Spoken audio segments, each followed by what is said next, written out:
Porém, depois que por mim orastes, me sinto confortado por bons espíritos, os quais me dizem que tenho esperança.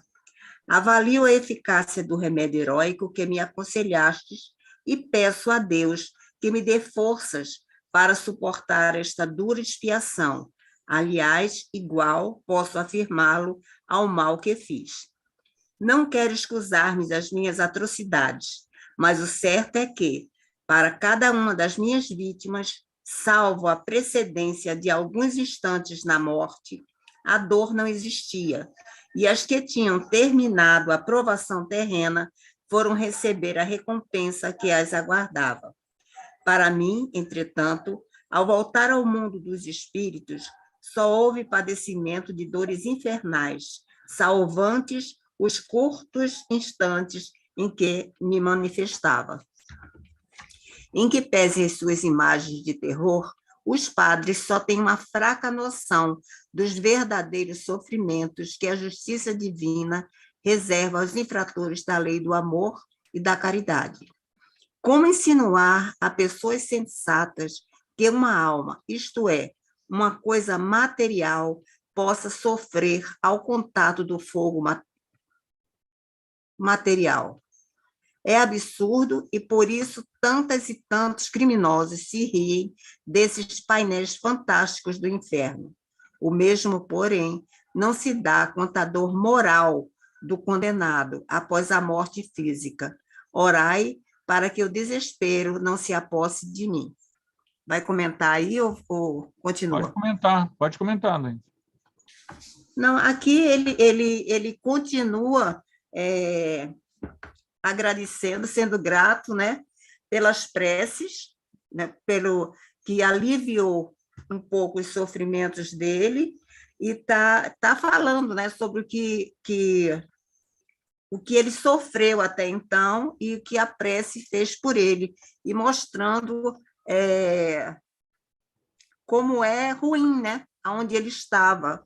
Não vi assim nada diferente, não, Anderson. Você com certeza vai ver, mas eu não consegui. Não, realmente não tem, não. Ele repete, né, a questão da dor, nos lembra que a posição de vítima, ela realmente, a pessoa que morre assassinada é completamente diferente de quem mata, né? É óbvio, né? Quando a gente precisa só entender o significado das palavras. Quando ele diz terríveis, a gente às vezes anestesia, né? Terríveis são terríveis. Algo terrível é terrível. Não é uma brincadeira, né? Então, às vezes, a gente precisa só lembrar da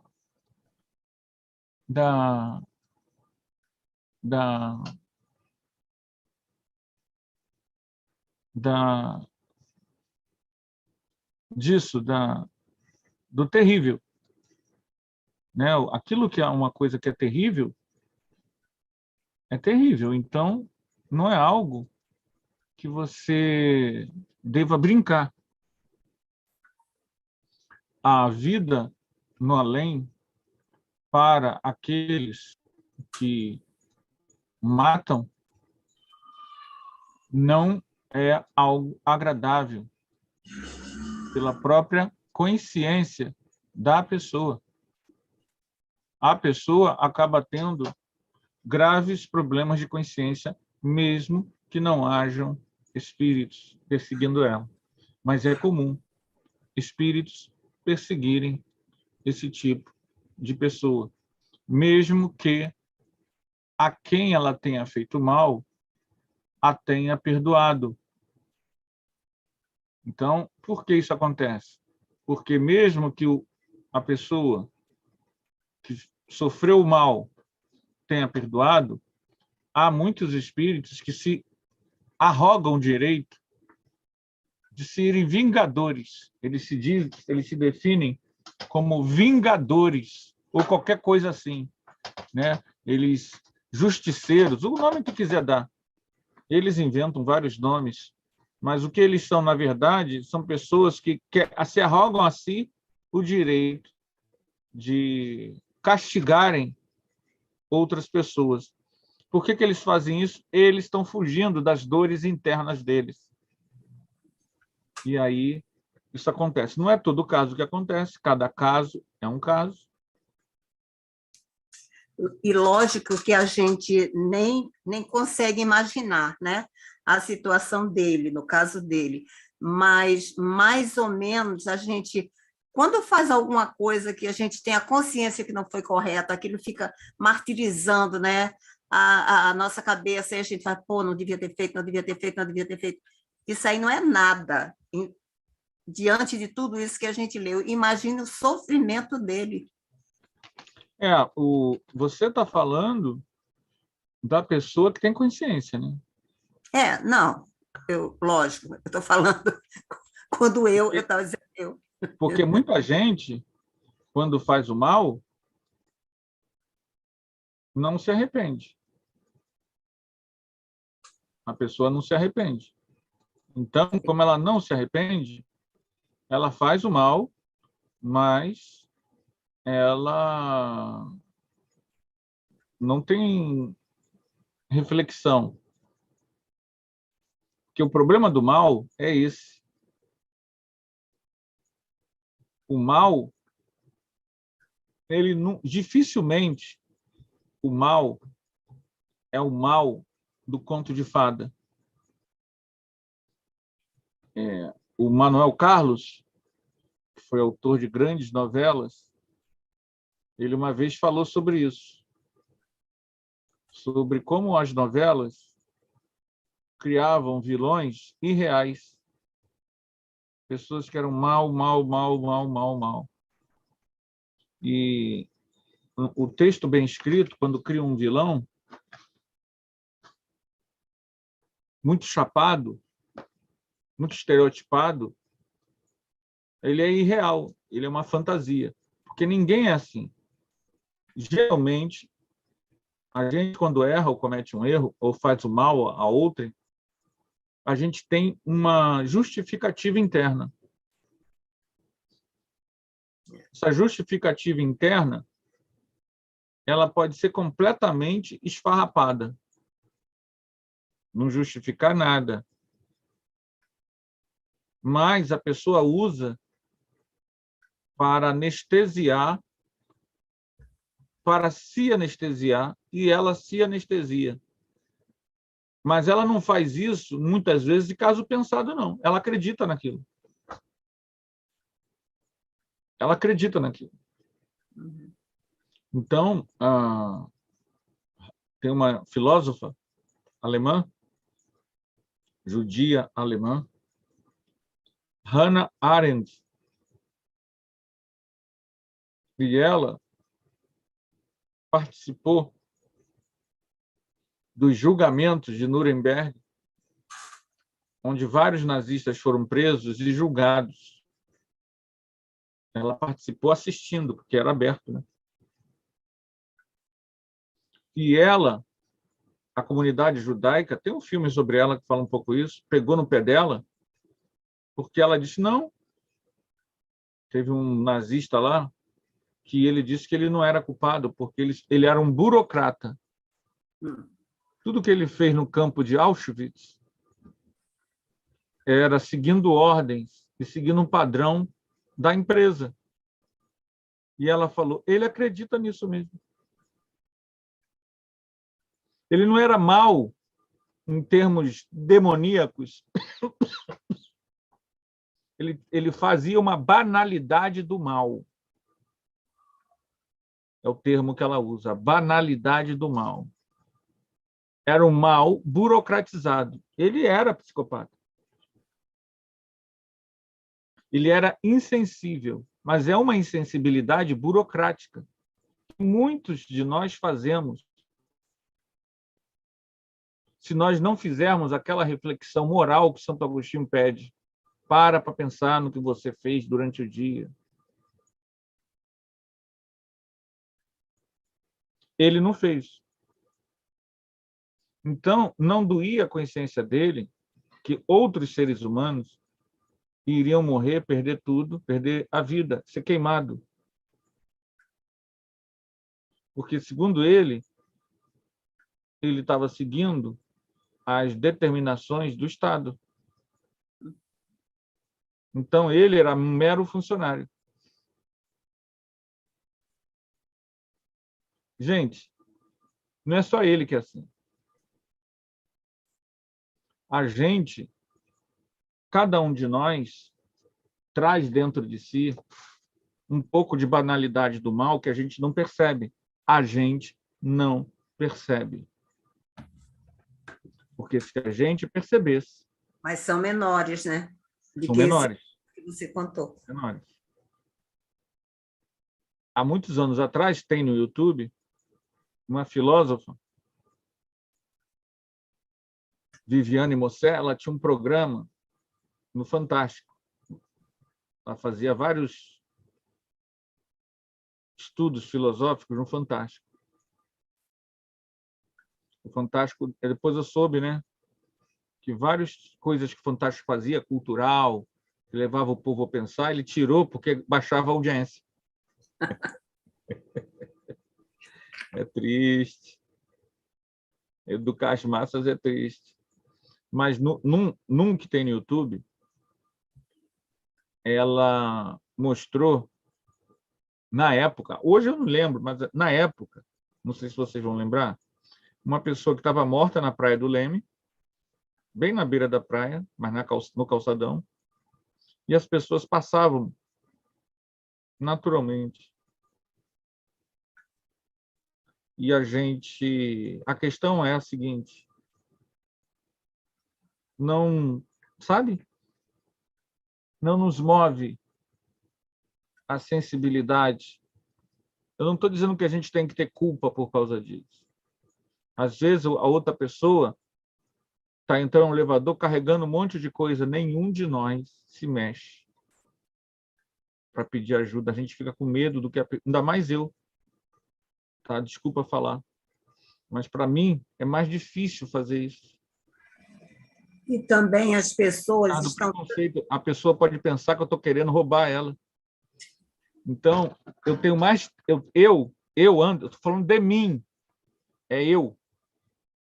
Eu não estou falando que todas as pessoas negras são assim, não. Eu, Anderson, sou mais travado para esse tipo de coisa. Eu sei que eu sou.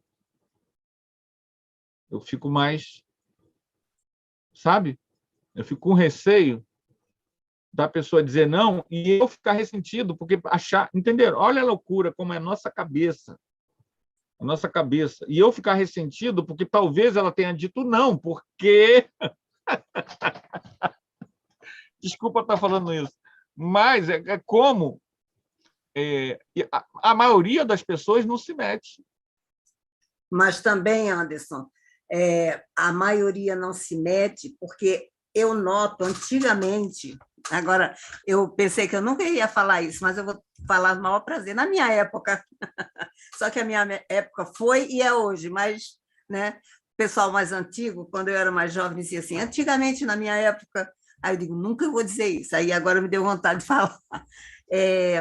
As pessoas auxiliavam as outras e as outras aceitavam de pronto. Hoje em dia, as pessoas têm medo até de ser auxiliada, ajudada em algum momento, entendeu? Está cheio de pacote. Quer que eu lhe ajude? Aí vai pensa que vai roubar, não sei o que está entendendo. Também a situação social. Aí, muitas vezes, eu mesma, às vezes, eu tenho muita vontade de ajudar, mas aí eu já me prontifiquei e tive uma pessoa que falou assim, não, muito obrigada, ainda ficou de cara fechada. Eu digo, pô... É verdade, as pessoas... Será que ela pensou, eu ia fazer o quê? Que ela ficou com raiva em vez de pelo menos um sorriso, né? Uma negativa com um sorriso, não houve isso. A pessoa...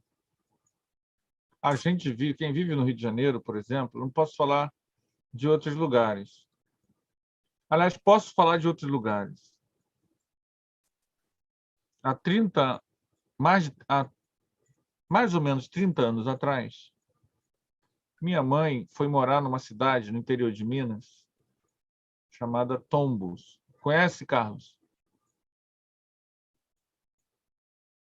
Fala aí. Conhecemos, eu e Tiago Soeiro.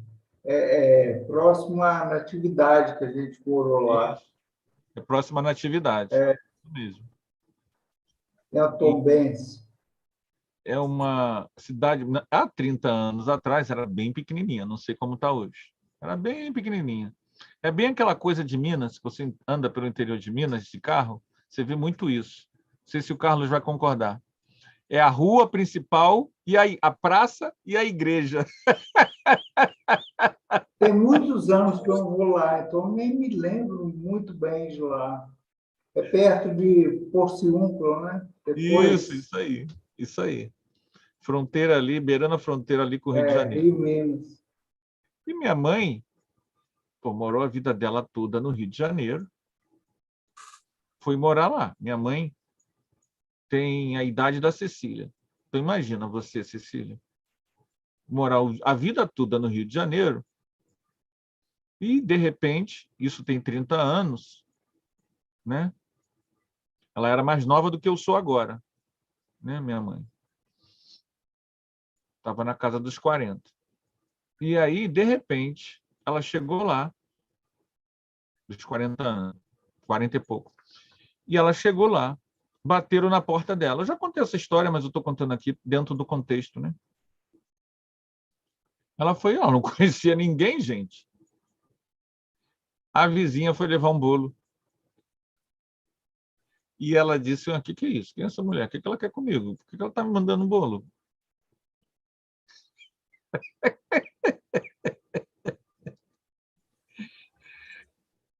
Depois, ela mesma contando para mim que era o jeito das pessoas. É outra realidade. As pessoas são mais humanizadas, mais carinhosas, menos armadas, né? Então, é o estresse, você não tem risco. As casas não têm grade. Mas, Anderson, agora eu vou falar que nem Laís. Naquela época, naquele tempo, as pessoas davam boa-vinda para dizer seja bem-vinda ao novo vizinho, um novo morador que está chegando. A gente fazia um bolo e levava para a casa Tinha da isso no Rio de pessoa. Janeiro? Já teve isso no Rio de Janeiro? Já teve, sim, teve. Pelo menos em São Cristóvão, na Rua Marechal Padilha, aonde eu morava, na Rua Marechal Padilha tinha. Ah, tá. Bem-vinda, já recebi, mas bolo nunca ganhei, não. Não, bem-vindo, um bolo, um abraço, qualquer coisa, né? A gentileza, ela é uma coisa que o ser humano precisa desenvolver. Eu estava falando ontem sobre os filhotes. Estava no estudo ontem, Consuelo estava, não estava ontem, Consuelo? De segunda-feira? Lembra que eu falei dos filhotes? Filhotes do ódio e filhotes do amor, né? Ajuda muito a gente entender as coisas. A gentileza, e essa coisa da gentileza, é um filhote do amor. Então, a gente fala muito do amor é muito abstrato. A gente tem que começar a entender quais são os filhotes do amor que precisam ser desenvolvidos. Uma delas é a gentileza. E muitas vezes a sociedade que a gente vive tira isso da gente, nos desumaniza, nos torna pessoas, né? Hoje eu tive em Madureira, andando por Madureira, você tem que andar rápido, preocupado com a carteira e com o celular, né? Preocupado com qualquer esbarrão. Então isso vai te desumanizando. Fala, Laís. Não, nesse ponto eu tive sorte, porque de ambos os lados, meus vizinhos são ótimos, solidários, são ótimos, ótimos, ótimos, não tem o que falar. É verdade. Já temos aqui a nossa primeira boa. nossa primeira presença online, a Débora Aparecida Leonesse, está conosco. Seja bem-vinda, Débora. Então, gente, voltando ao nosso tema, o nosso irmão vai nos falar, nesse capítulo, nesse item que foi lido, sobre terríveis sofrimentos, sofrimentos morais, né? Então, o sofrimento moral, ele tem uma diferença dos sofrimentos que muitas vezes a gente vê em relatos de obras como a de André Luiz, ou de Luiz Sérgio, ou de Miramês, ou de Manuel Filomeno. São muitas obras que falam, né, sobre as experiências. E nós mesmos, né, quando a gente vê em reunião mediúnica, ou de clarividência, ou de desdobramento, as zonas inferiores. O sofrimento que ele está contando é diferente um pouquinho. Porque ele está falando de um sofrimento que independe de onde você esteja. E é mais particular, né? O sofrimento moral, você pode estar nas zonas umbralinas ou você pode estar numa colônia espiritual. Ele não muda. Ele é íntimo. Então, o sofrimento moral, ele na verdade, é a raiz de todo sofrimento. Ele é moral. Ele é consciencial. Se há algum mérito daquela pessoa, para além da culpa dela, ela tem algum mérito. Mérito, gente, é muito relativo, tá? Essa palavra, ela não é boa, mas eu estou usando ela por falta de outra agora. Teria que pensar. Mas, veja bem, percebam bem como é relativo, porque o exemplo que eu vou dar vai mostrar bem isso. Mérito que eu estou chamando aqui pode ser simplesmente simpatia. Amizades que você desenvolveu. Entenderam? Não é só aquela coisa da caridade que você fez. Não. São as relações mesmo, de amizade. Ora, nós recebemos um pedido de prece ontem. Vou ter que ver com vocês que a pessoa só pode à tarde. Mas é uma pessoa muito querida nossa. Tenho certeza que eu não vou poder ir à tarde. Mas a gente vai juntar e a gente vai vibrar por ela. Isso é mérito dela. Entendeu? Eu não vou falar aqui, mas a filha dela falou com o Luiz Antônio falou comigo. Assim que vocês souberem, só vou dizer o seguinte, ela deu estudo aí para vocês na quarta-feira à tarde. E não está nada bem, tá? Está nada bem. Nada bem. Mas a gente vai orar. Eu falei, o ideal seria sábado pela manhã, né? Mas eu vou falar com vocês depois, a gente vai. Esse contato da filha, ligar para o Luiz Antônio me ligar, mandar o zap. E eu disse, não, é para já. É para já. Vamos, e se for necessário, toda semana a gente vai. Que é nossa gente, nosso povo. Né? O que eu quero para mim, eu tenho que querer para os outros. Então, a gente vai sim. Esse laço de respeito, de carinho, de amizade, que faz com que a gente se prontifique a ajudar, é mérito. A pessoa conquistou isso. Entenderam? Então, independe muitas vezes até da pessoa. Oh, meu Deus, é um santo reencarnado. Não.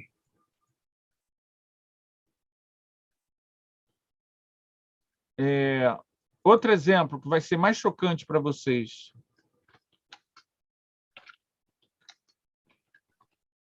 Mais chocante para vocês. Tim Maia, cantor famoso, ele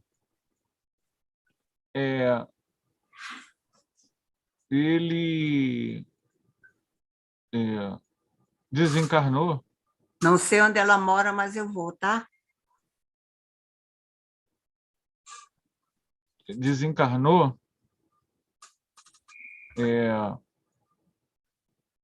e foi logo ajudado. Aí as pessoas digam, gente, mas ele usou drogas, até tem um temperamento difícil, mas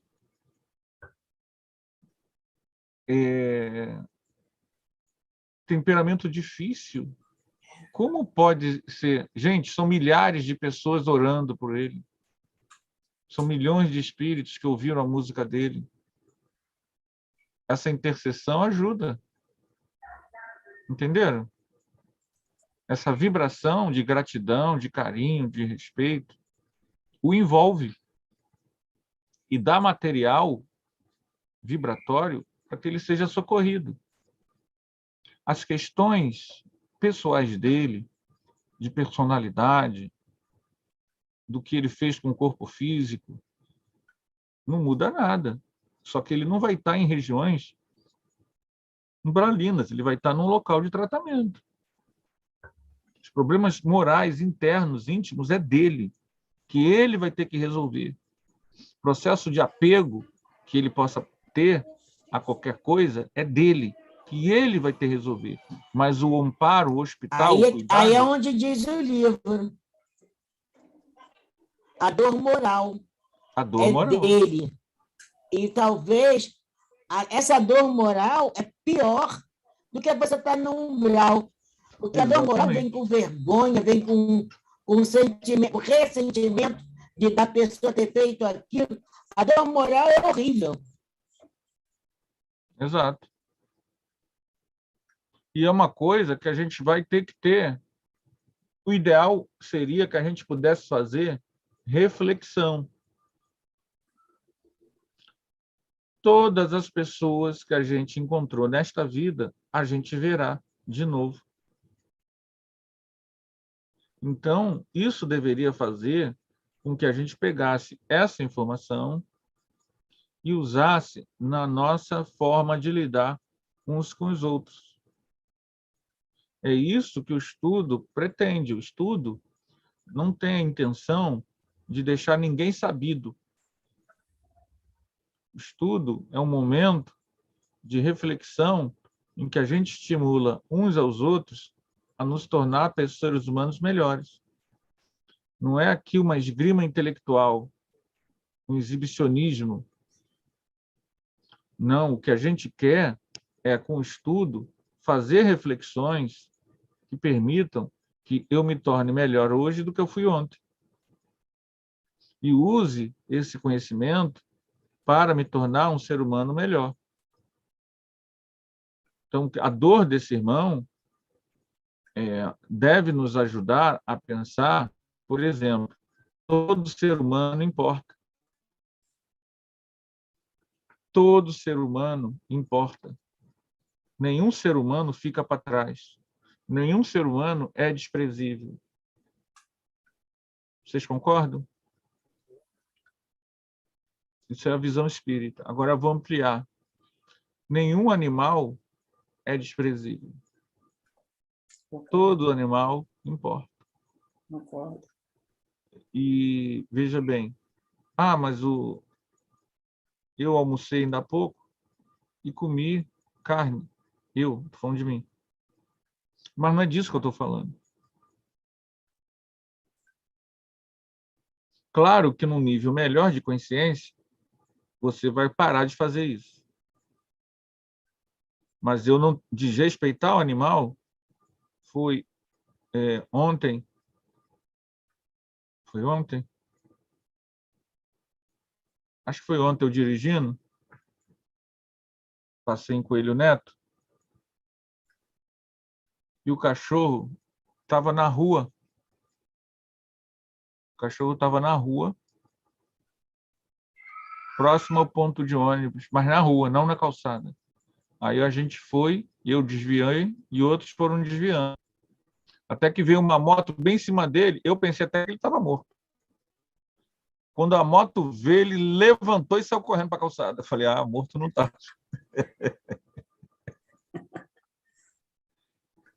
Veja bem, eu não sei se a moto ia passar próximo ou em cima, não vi, né? Eu só vi que veio a moto, não dá, né, para ver, né? Não dá para ficar olhando para trás dirigindo no retrovisor, a gente tem que olhar para frente. Então, nesse momento, eu só vi que a moto veio e ele rapidinho levantou. Mas você dirigindo, você tem que respeitar o outro. Você, num local qualquer, você tem que respeitar o gato, o cachorro. Passou da época de você dar veneno para o gato da vizinha porque ele mia ou porque ele vai na tua casa. Isso é respeitar. Vocês sabem que tem gente que faz isso, vocês não sabem disso? Ou vocês estão perplexos porque nunca ouviram falar disso? Infelizmente, já ouvi muito. Ontem eu escutei uma reportagem que no aterro da Glória estão matando os pobres dos bichos lá. Matando gato, mostraram um gato todo machucado, vivo, mas todo machucado. Que não, e a veterinária falou que não foi briga de animal, não. Foi pessoa mesmo que bateu nele. O rabo dele estava todo cansado. Então, é disso que eu estou falando. É. Isso é desrespeitar a vida. Foi ontem isso. Isso é desrespeitar a vida. Esse tipo de atitude leva a essa dor aí que esse irmão está passando. Ah, mas é um gato. E daí? Uma vida. É um filho de Deus. É um filho de Deus.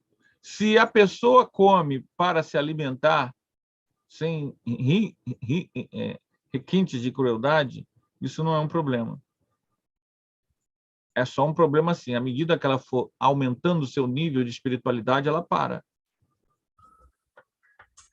Mas não é um problema moral. Ela não vai ter crise de consciência quando desencarna por causa disso. Agora, se ela faz algo com requintes de crueldade, como isso danifica a consciência dela, porque ela está burlando a lei. Por isso que eu estou dizendo que mesmo os animais importam. Entendem a diferença, gente? Uma coisa é você se alimentar. Outra coisa é você maltratar. É você abusar. Então, os animais, o meio ambiente, o ser humano, ele é importante. E é disso que a gente fala dos filhotes do amor. Todo filhote do amor semeia a paz, a bondade, a gratidão, o carinho, o respeito, a amizade, a gentileza, a educação. Os filhotes do ódio é tudo aquilo que cria a diferença, a separatividade, a distância entre as pessoas. Ah, mas isso quer dizer o quê? Quer dizer que a gente tem que trabalhar. Estamos no trabalho evolutivo. Vamos para o próximo item? Vou só dar uma olhada aqui.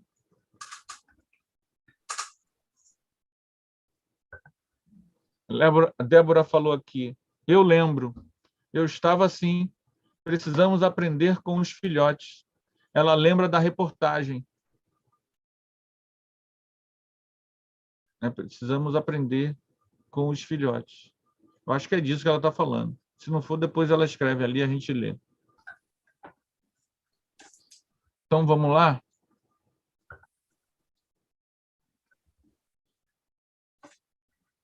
Muito grato vos sou pela perspectiva que me trouxeste e a cujo fim glorioso sei que devo chegar quando purificado. Sofro muito, mas me parece que os sofrimentos diminuem. Não posso acreditar que, no mundo dos espíritos, a dor diminua pouco a pouco a força de hábito. Não.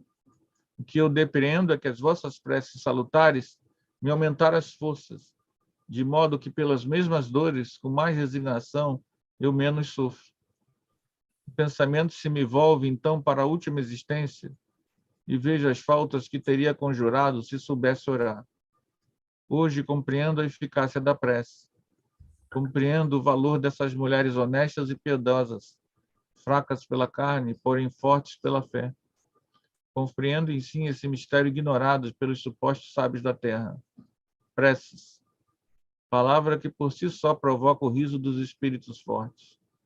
Aqui os espero no mundo espiritual e quando, havendo a quem cobra a verdade se romper para eles, então a seu turno se prosternarão aos pés do Eterno, a quem desprezaram e serão felizes em se humilhar para que seus pecados e crimes sejam revelados. Vão de compreender, então, a virtude da prece.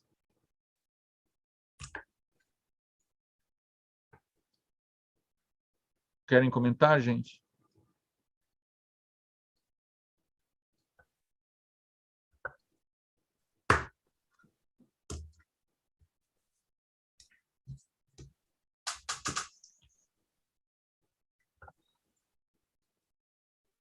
Hein?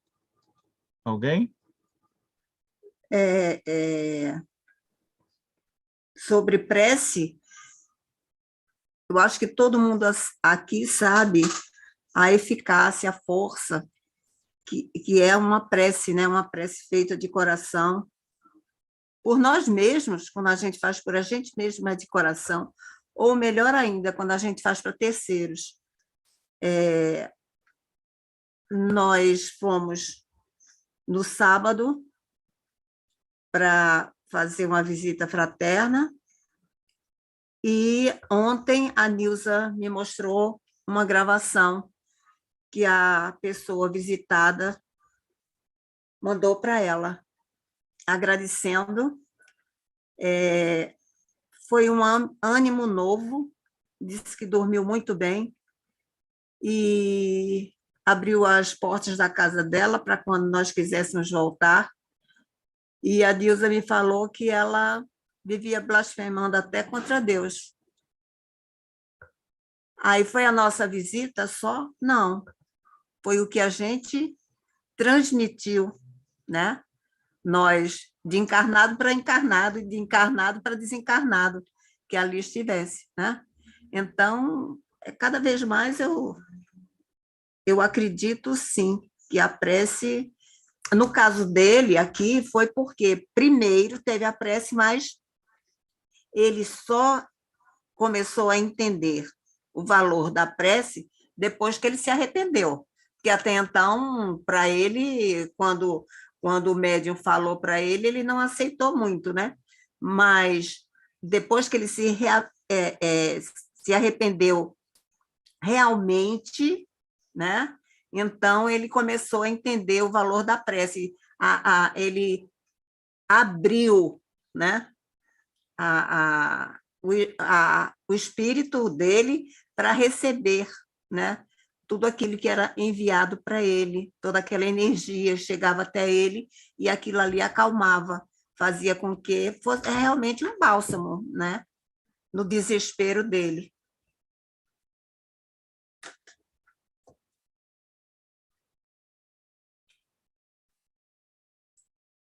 Alguém mais quer comentar?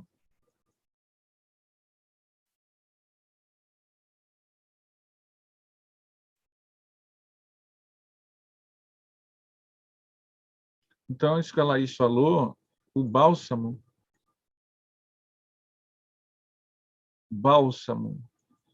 energia balsamizante, suavidade, energias benéficas.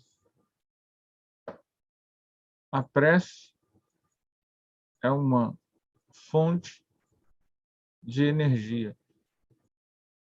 No livro Cartas de uma Morta, Maria João de Deus fala para nós. Esse é um livro, gente, que foi o livro que eu mais já dei de presente. Engraçado, né? É um livro que eu dei muito desse livro de presente. Deixa eu pegar ele aqui. Eu tenho um carinho muito grande pelo meu livro. A edição 9 é diferente, mas eu me apeguei à edição que eu tenho.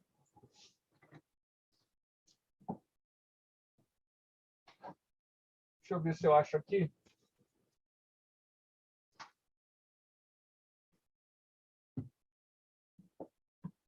Cartas de uma Morta.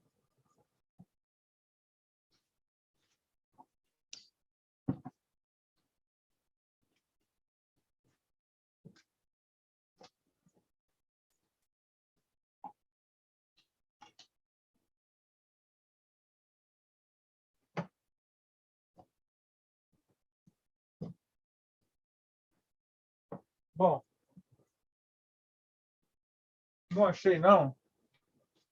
Deixa quieto, então. Só queria mostrar, mas... O que eu queria dizer é o seguinte. Vamos nos ater à coisa em si.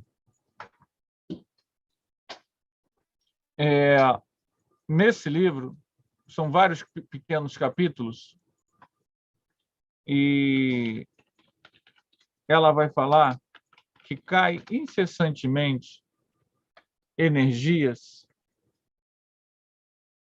do cosmos, do infinito, de Deus, energias balsamizantes, caem incessantemente sobre nós. E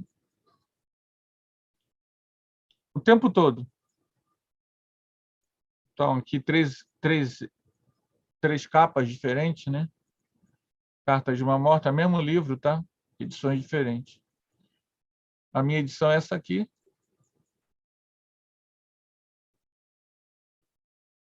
Minha edição é essa aqui. É um livro de 1935. É da mãe do Chico Xavier, Maria São João de Deus. E nesse livro, ela conta as experiências dela de desencarne. É antes até de André Luiz. É um livro que você lê rápido. É um livro de escrita fácil, simples. Ao contrário de André Luiz. E ela conta as experiências dela do desencarne dela. É um espírito nobre. Então, o desencarne dela não tem nada a ver com o André Luiz, tá? E ela conta dessas fontes inspiracionais que caem incessantemente sobre nós. Estão caindo agora, nesse momento. Essas forças da energia divina sustentam o universo, alimentam o cosmos. O problema é que nós criamos uma barreira que interdita a correta recepção dessas forças. Criamos uma barreira pelo nosso estado emocional, pelo nosso estado físico, pelo nosso estado evolutivo, pela nossa... A gente dá muita atenção às coisas do mundo. E aí, essa percepção dessa energia, que os orientais chamam de prana, eles têm até toda uma gama de exercícios que eles chamam de pranayama, de como você obter essas forças que alimentam o espírito, o ser, e equilibram a alma. Nós podemos, quando a gente faz a prece, a gente diminui as barreiras da recepção dessa energia que cai incessantemente. Então, a prece, ela limpa um pouco, ou diminui a resistência que a gente tem para sentir essa presença fecunda de Deus, que é incessante. E veja bem, gente, percebam que isso que eu estou falando é transcendente, tem nada a ver com religião.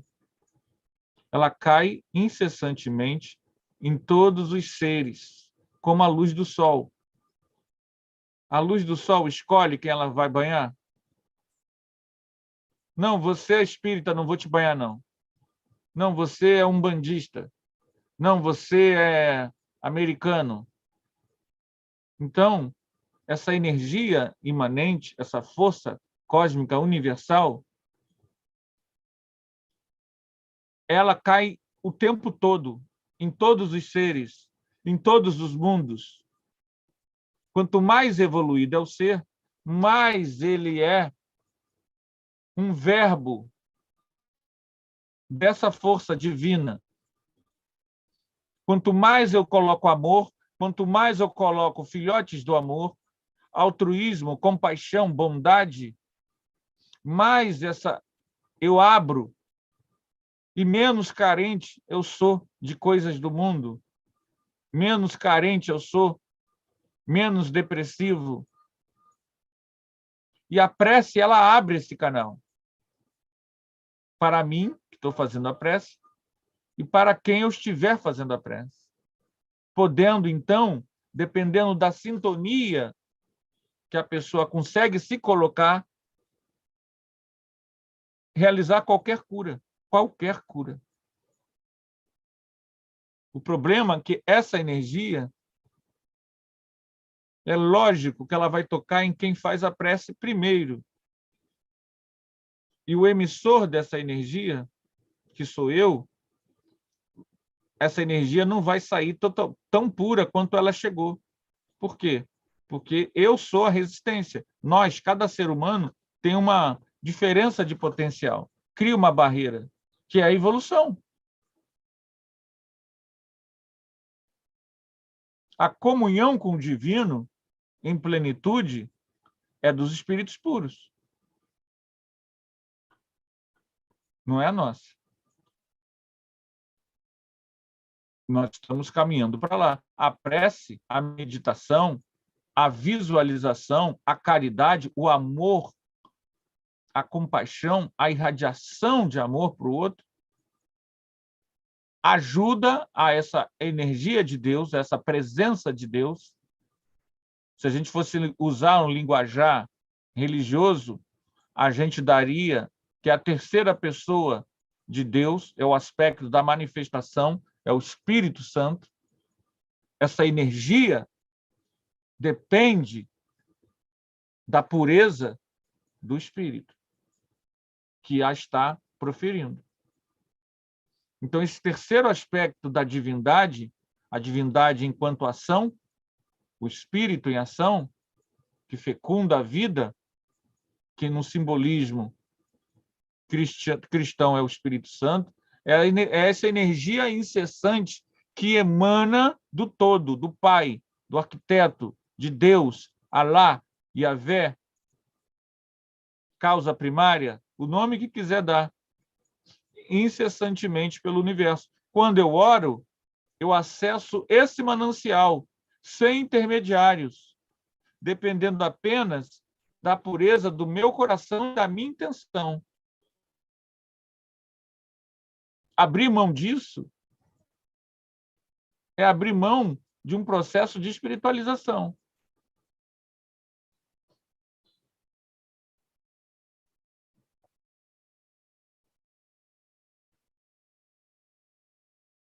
Comentários.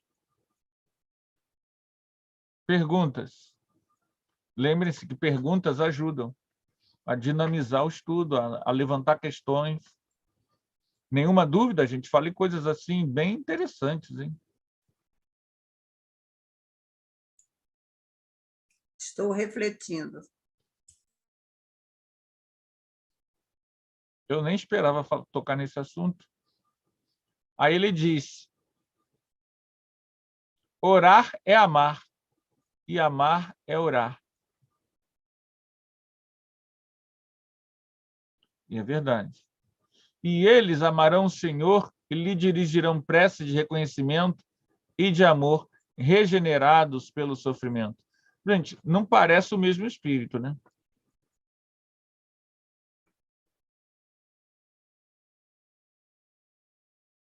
Nós já vimos aqui uma transformação desse ser de uma forma assim vertiginosa. E pois que devem sofrer, pedirão, como eu peço, a força necessária ao sofrimento e à expiação, que a gente deve fazer o tempo todo. Em deixando de sofrer, hão de orar ainda para agradecer o perdão merecido por sua submissão e resignação. Oremos, irmão, para que mais me fortaleça.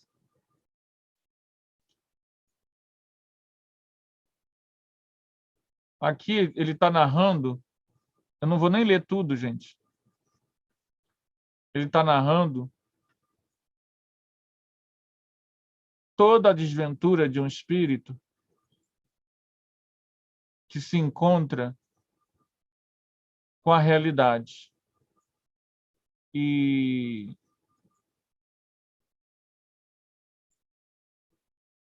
peço-vos que me seja possível ensinar que vos amem, É a nossa situação. Ó, nós aqui, ó. Peço-vos que seja possível ensinar que vos amem. A gente chega lá do outro lado,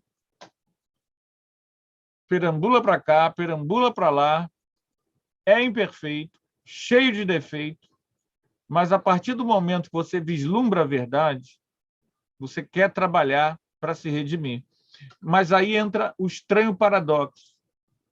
Eu quero trabalhar, eu quero viver, mas ainda trago dentro de mim as minhas sombras, as minhas mágoas, os meus medos, os meus preconceitos, as minhas raivas, os meus apegos, as minhas carências. Então, você quer trabalhar, mas somos um oceano de idiotismos culturais dispensáveis, melecas emocionais dispensáveis, memórias fedorentas dispensáveis. E aí é que toda a luta de quem estuda. O estudo, gente, é para a gente poder vencer isso. Não é porque a gente é perfeito.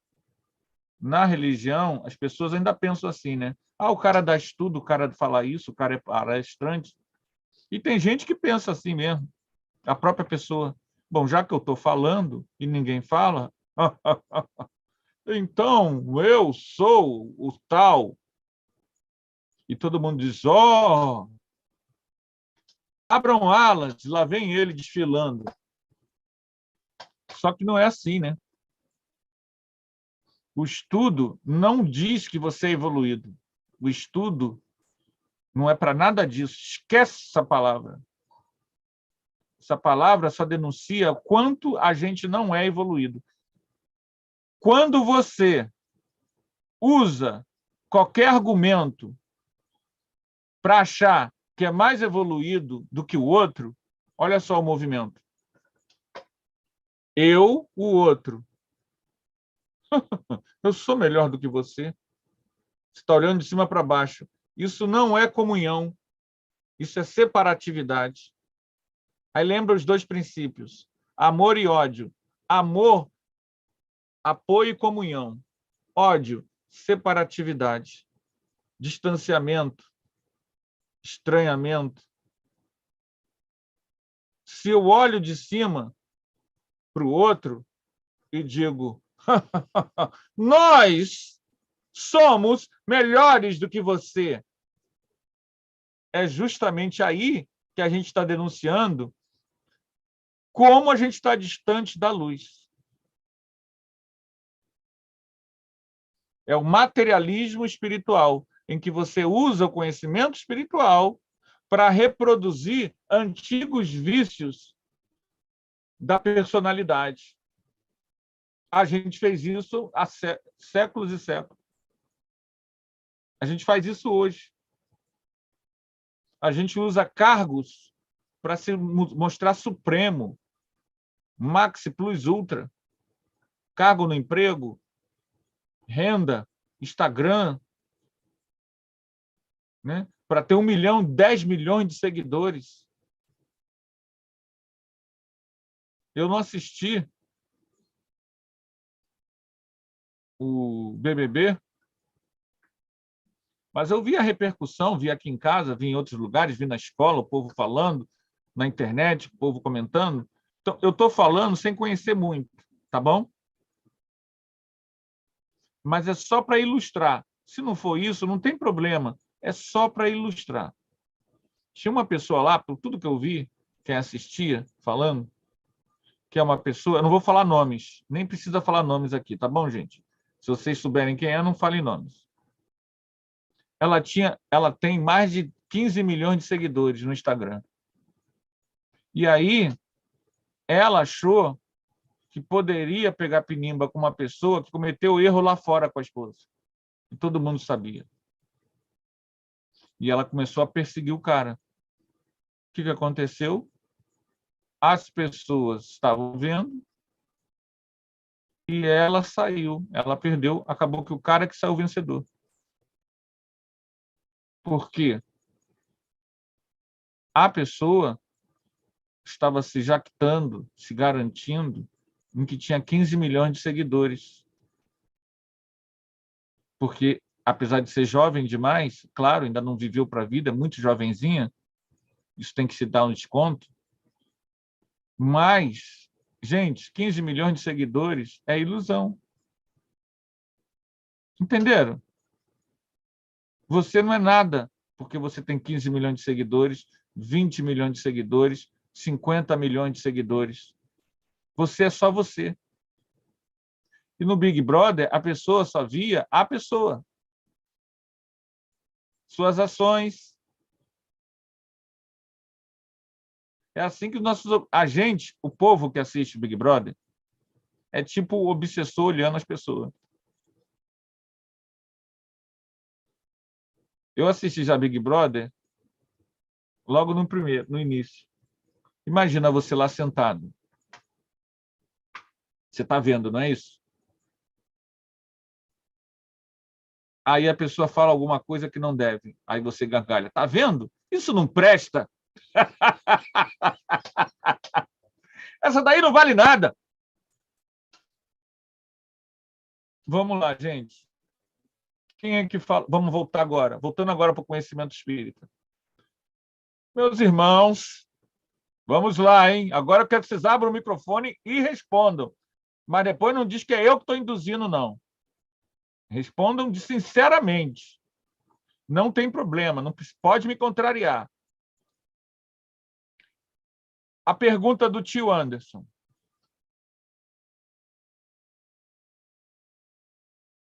Quem é que age assim? Mentor espiritual ou obsessor?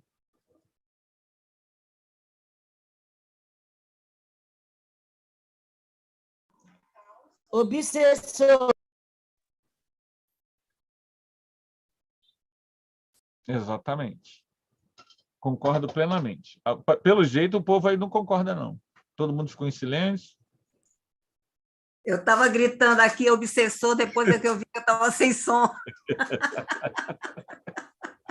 Então, nosso comportamento, né? Ali, aquele lá, vou detonar ele. Às vezes, eu via no Instagram,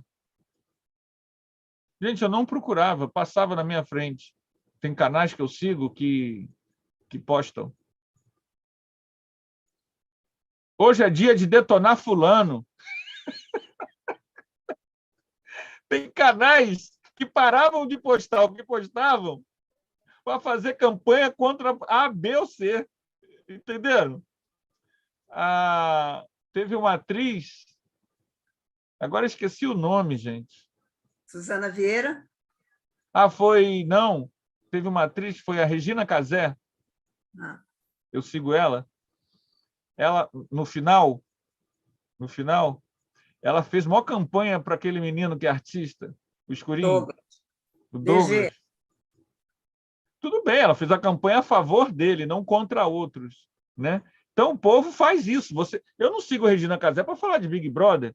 É isso que eu estou tentando explicar. Mas já que ela postou, eu vi, né? Gente, eu conheço ele desde pequeno, sei quê, não sei... Percebam bem, gente. Ela está fazendo um papel de amiga. Ok.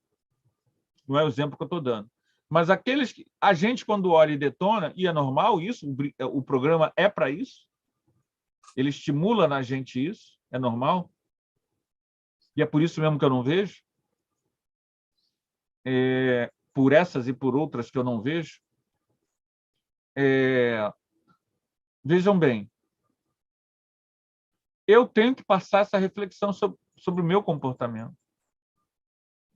Porque nós somos vistos o tempo todo por espíritos desencarnados. Bons, que estão bem, tranquilos. Aqueles que estão melhor ainda, que são orientadores espirituais. e aqueles que não estão bem, que querem mais ver o fogo, a casa pegar fogo. São os obsessores. O nosso irmão, ele está no caso dos arrependidos. É muito comum, gente, o espírito aprontar muito, chegar lá do outro lado, por já ter uma certa idade espiritual, ele despertar para a realidade, como esse irmão despertou. É muito comum isso, tá? Pode parecer que não, mas é muito, muito, muito comum. Quando acontece isso, o espírito aceita trabalhar de qualquer maneira.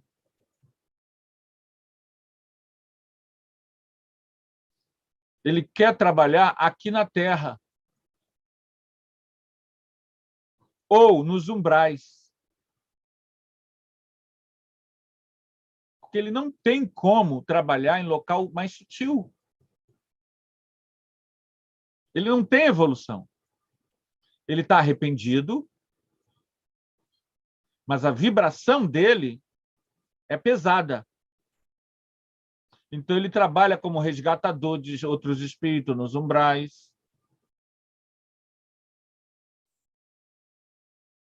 No livro Ação e Reação, tem lá um irmão que é assim.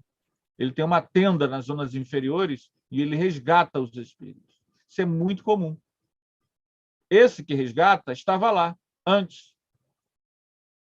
Então, no livro Ação e Reação e no livro Os Mensageiros, você vai ter comunidades espirituais que trabalham nas zonas inferiores resgatando irmãos. Todos os trabalhadores daqueles locais foram, na sua grande maioria, 99%, residentes naquelas regiões umbralinas. Foram resgatados e se tornaram trabalhadores. Muitos querem trabalhar, por exemplo, na terra, fazer o bem com mediunidade, mas eles não têm conhecimento.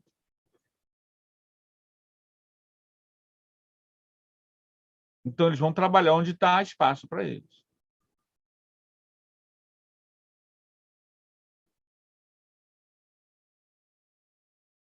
Boa tarde, Laí. Boa tarde. Entenderam? E aí, muitos desses irmãos são os aliados. São espíritos sem muito conhecimento, mas que querem trabalhar de qualquer maneira. O médium, agora já falando até de mediunidade, tem que tomar consciência que, como ele está desesperado por trabalhar, porque ele quer já começar a construir uma rede de méritos para a sua próxima encarnação, ele sabe que, se ele não construir nada, a possibilidade dele repetir os mesmos erros é grande. Muitas vezes ele quer trabalhar de qualquer maneira. E é o médium espírita que tem que mostrar: não, eu não trabalharei assim. Porque ele não faz por mal, ele faz porque ele é ignorante. Por isso que o médium tem que estudar. Porque senão ele vai querer, o médium vai querer trabalhar como aquele espírito está querendo, porque ele quer desesperadamente trabalhar de qualquer maneira. E você tem que dizer: não, nossa finalidade aqui é assim, trabalhar assim, assim, assim. Nem todo espírito é mentor. Ele pode estar querendo trabalhar contigo, ele pode ser uma pessoa boa contigo, a qual você tem grande afinidade, mas ele não tem discernimento. Ele tem muita culpa, como esse irmão que a gente viu aqui. Ele quer trabalhar de qualquer maneira. Tem um livro que mostra isso muito bem. São 2 livros do Nazareno Tourinho. Curiosidades de uma experiência espírita. Eu acho que é esse o título. Eu li tem muitos anos. Se eu procurar aqui na internet. Curiosidades de uma experiência Nazareno Tourinho, um companheiro espírita. É isso mesmo. Surpresas e curiosidades de uma experiência espírita. São 2 livros, eu acho que a edição a edição nova colocou os 2 livros num só. Tá? Vou compartilhar aqui com vocês.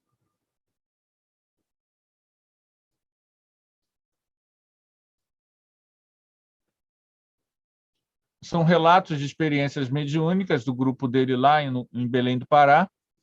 E lá, uma das médiuns, aparece um espírito desse, que quer trabalhar de qualquer maneira. Quer trabalhar com cura, quer trabalhar, e o Nazareno fala, não, peraí, não é assim.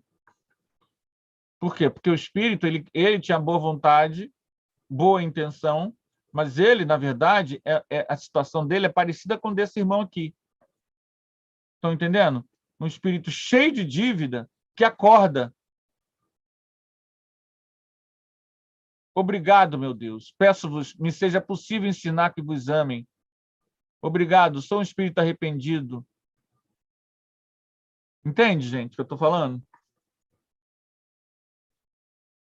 Aí ele diz, sou um espírito sofredor, mas arrependido. Que o meu exemplo pudesse conter nos umbrais do crime todas as mãos criminosas que vejo prestes a levantarem-se.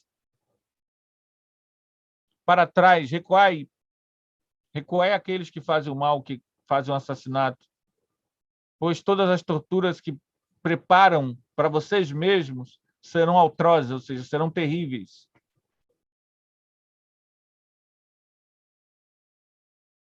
O guia do médium. Aqui agora quem está falando é o guia espiritual do médium, para o médium, ou para o espírito. Dizes que não compreendes a palavra do espírito, procura ter uma ideia de uma emoção e do seu reconhecimento para com o Senhor, coisas que ele acredita não poder testemunhar melhor do que tentando demover todos esses criminosos por eles vistos, mas que você não pode ver. Então, o que o médium está falando? É o remorso que ele dita a confissão de culpas. Pois se o véu que te encobre o mundo se desfizesse, verias muitas vezes o espírito cúmplice ou instigador de um crime, tal como fará Jacques Latour, inspirando remorso ao espírito encarnado no afã de reparar a própria falta. Olha aí, de certa forma, o que eu falei. Muitos espíritos que cometeram erros, arrependidos, vão buscar o quê? Pessoas que iguais a eles, que estão cometendo os mesmos erros, para inspirar eles outro tipo de decisão, outro tipo de atitude. Isso acontece muito também.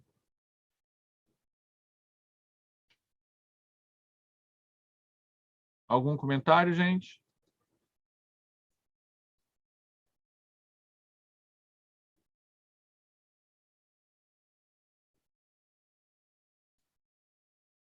Nada? Continuemos?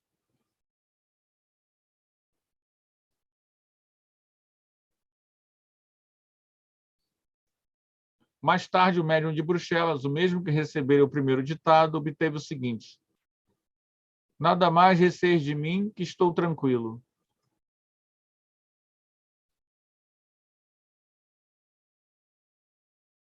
Deus teve compaixão vendo o meu arrependimento. Agora sofro por causa desse arrependimento que demonstra a enormidade dos meus crimes. Bem aconselhado na vida, eu não teria jamais praticado todo esse mal. Mas sem repressão obedecia aos meus instintos. Se todos os homens pensassem mais em Deus, ou se antes nele acreditassem, tais faltas não seriam cometidas. Então vocês vejam que esse espírito, gente, traz para nós muitas reflexões.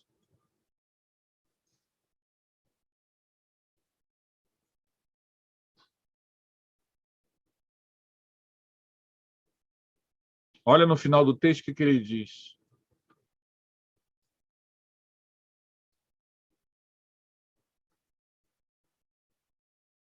Na próxima existência, empregarei toda a minha inteligência no socorro aos desgraçados que sucumbiram a fim de os preservar da queda.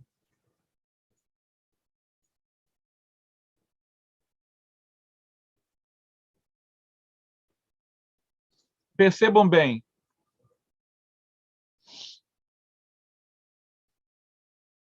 Percebam bem. Mundo espiritual, você vai ter, para cada tipo de tarefa, espíritos que trabalham. Então, você comete um erro e se arrepende, você retorna para trabalhar para ajudar a corrigir aquilo de alguma forma. Se você puder, de forma intelectual, ensinar o contrário, ótimo. Se você não puder, só puder agir diretamente, inspirando o contrário, ótimo. O espírito desencarnado, arrependido, ele vai compor falanges que ao longo do tempo. Esse espírito acaba se especializando no socorro a esse ou aquele tipo de irmão. Entenderam, gente? Então, há muitas equipes espirituais. Eu já mostrei aqui no outro estudo a prece de Cerinto. Lembram? Foi nesse estudo que eu mostrei, gente? Foi, Carlos? Que o Carlos só participa desse. Foi nesse estudo? Eu vou mostrar de novo, gente, porque tem a ver, tá bom? Vou mostrar de novo. Olha a prece de Cerinto. Cerinto é igualzinho ao nosso irmão. Ele foi um espírito que cometeu erros, foi esclarecido e se tornou um trabalhador socorrista de espíritos em queda moral. Em uma das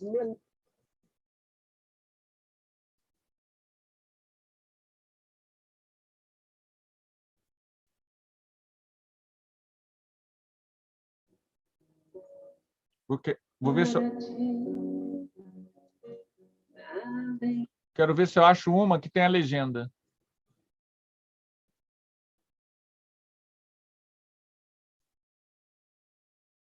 Preservaste os tribunais de tua excelsa justiça.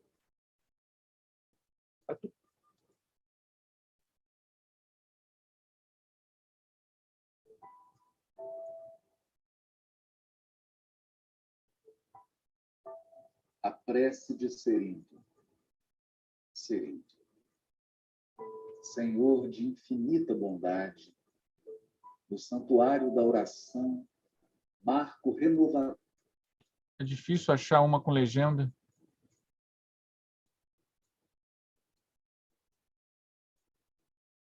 Acho que eu achei.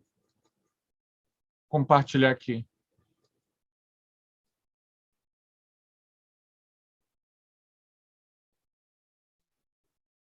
Senhor do filho da bondade, no santuário da oração, marco renovador do meu caminho, não te peço por mim, Espírito endividado, para quem reservaste os tribunais de tua excelsa justiça. A tua compaixão é como se for o orvalho da esperança em minha noite moral. E isso basta ao revel pecador que tenho sido. Não te peço, Senhor, pelos que choram. Clamo por teu amor a benefício dos que fazem as lágrimas. Não te venho pedir pelos que padecem. Suplico-te a bênção para todos aqueles que provocam o sofrimento. Não te lembro os fracos da terra. Recordo-te quantos se julgam poderosos e vencedores. Não intercedo pelos que soluçam de fome. Rogo-te amor para os que furtam pão. Senhor Todo-Poderoso, Não te trago os que sangram de angústia. Relaciono diante de ti os que golpeiam e ferem. Não te peço pelos que sofrem injustiças. Rogo-te pelos empreiteiros do crime. Não te apresento os desprotegidos da sorte. Sugiro o teu amparo aos que estendem a aflição e a miséria. Não te imploro mercê para as almas traídas. Exorto-te o socorro para os que tecem os fios envenenados da ingratidão. Vai compassivo. Estende as mãos sobre os que vagueiam nas trevas. Anula o pensamento insensato. Cerra os lábios que induzem a tentação. Paralisa os braços que apedrejam. Detém os passos daqueles que distribuem a morte. Ajuda-nos a todos nós, os filhos do erro.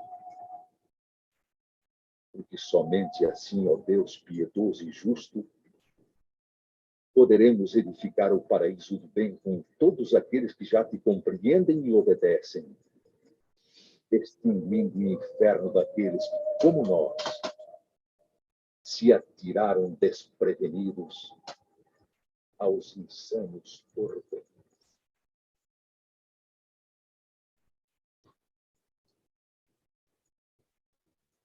Né? Tudo a ver, né, gente? Concordam? Olha, eu estava enganado, não foi essa mesmo, não.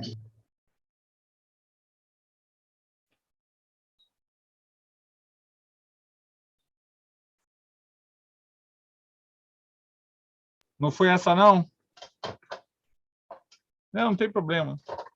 Mas não tem a ver. A prece, ele foi doutrinado na reunião de psicofonia lá do grupo Meimei. Ele era um espírito, um obsessor, e depois ele se torna um trabalhador tal qual esse irmão está prometendo ser. E ele trabalha especialmente na conversão das mentes criminosas. E como esse irmão está falando, ele faz a mesma coisa. Ele trabalha, há várias equipes que trabalham para impedir que haja o erro, o mal. Ao contrário do que as pessoas pensam, as coisas não estão dadas. Há muito trabalho para que o mal não aconteça. Às vezes acontece. Mas muitas vezes, o malfeitor, aquele que produz o mal, ele é muito inspirado para que não faça. Infelizmente, a maioria está tão vedada nos seus pensamentos ruins ou entediantes que eles não conseguem acessar a influência benéfica dos bons pensamentos. Então, vocês vejam, gente, que essa prece ajudou a resgatar o nosso irmão, Jacques Latour, e ele, a partir do momento que a gente tem acompanhado, já há 3 semanas, mais ou menos, a gente viu como ele foi da rudeza para a consciência e da consciência para a emoção de quem ele é.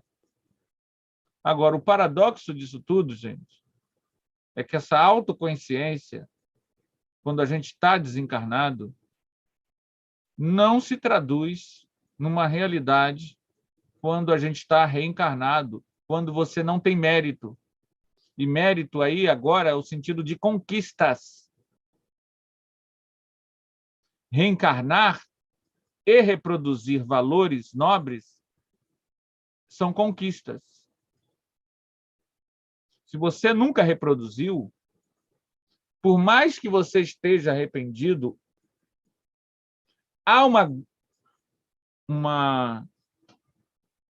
o corpo físico, ele cria muita dificuldade para você ter essa rememoração dos valores espirituais adquiridos.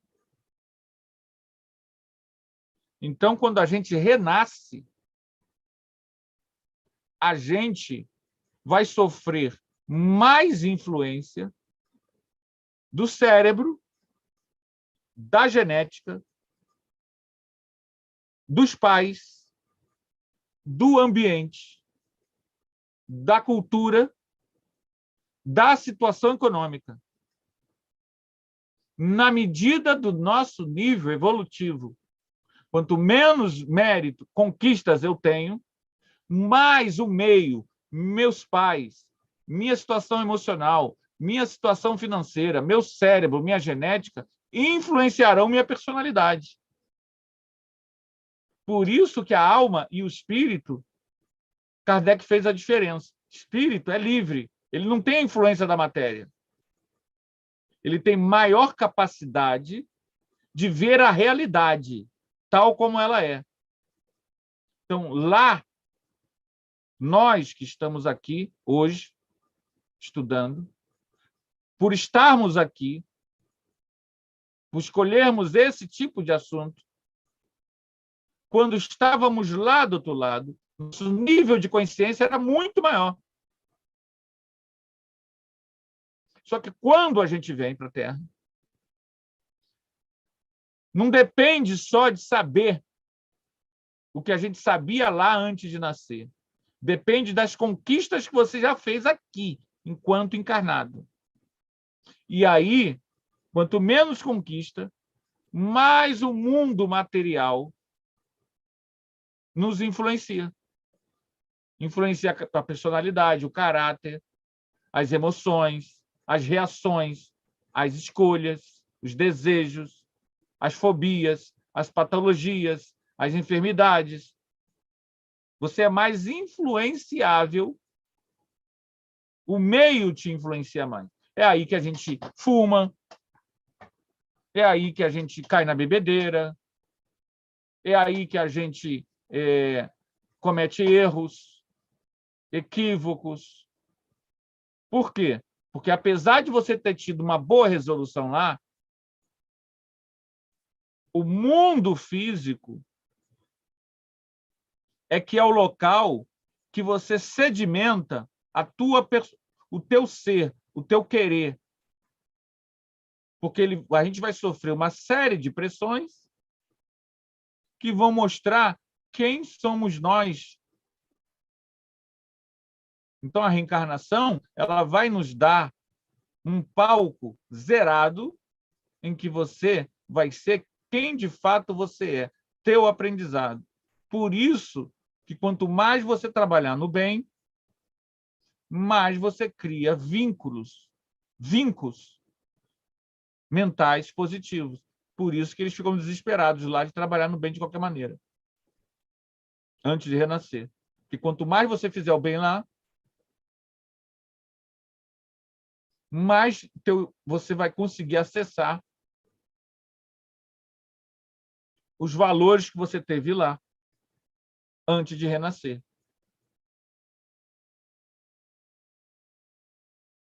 Então, muitos de nós chegamos à doutrina espírita através de uma visão, de um livro, de uma dor. A forma como muitas vezes a gente chegou foi a forma que fez acessar a memória de lá. Entenderam, gente? Então, muitas vezes, o nosso papel não é converter ninguém. Não é. É dar à pessoa a senha para ela acessar aquilo que ela mesma estudou e se comprometeu antes de nascer. Essa senha é o segredo. Ah, mas como é que eu vou saber disso? Gente, passa as informações, vibra, ora, dá passe, dá livro, divulga vídeos. Acessar ou não acessar é de cada um. Cada um de nós acessou. Eu acessei e tem uma história de como eu cheguei à doutrina espírita. Aqueles que chegaram à doutrina espírita por questão de berço são poucos ainda. Ah, existe, mas são poucos. Por quê? Porque estando aqui encarnado, às vezes você demora 40 anos para acessar esse conhecimento. 40, 50 anos, 60 anos. Ah, poderia ter acessado antes? Poderia. Poderia ter acessado antes. Por uma série de situações, não conseguiu. Quem sabe na próxima? Algum comentário, gente, para a gente terminar? Deixa eu ver se a Débora comentou alguma coisa lá. Não.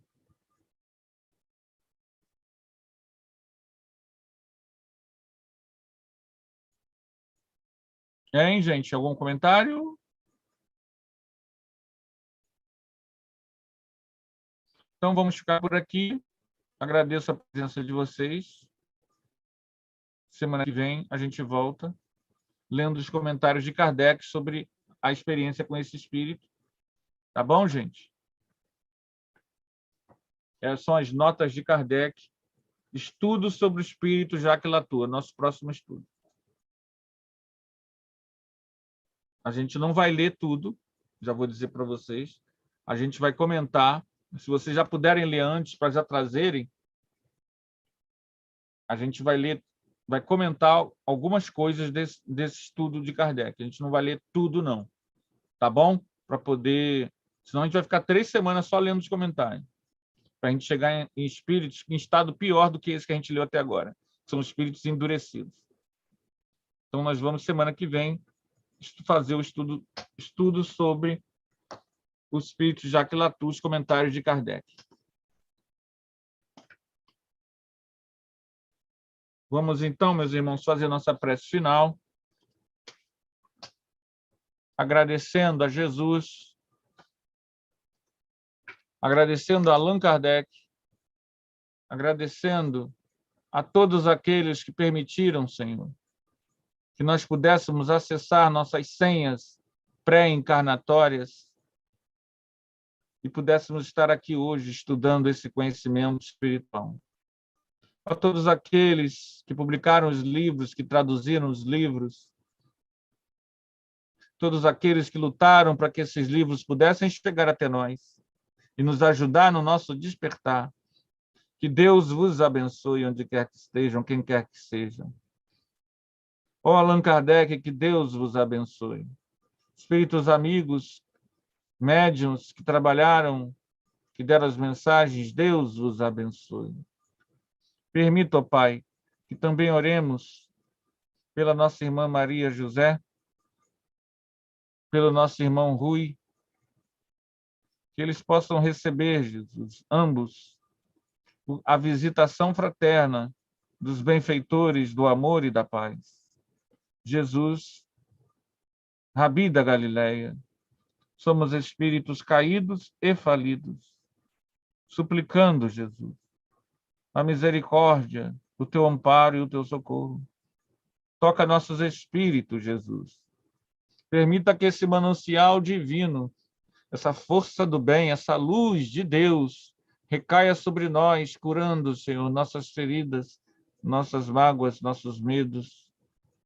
E também que essas luzes, Senhor, recaiam sobre nosso irmão Rui, ajudando na sua recuperação do AVC, sobre o espírito de nossa irmã Maria José, e sobre todos aqueles, Jesus, que amamos que estejam enfermos.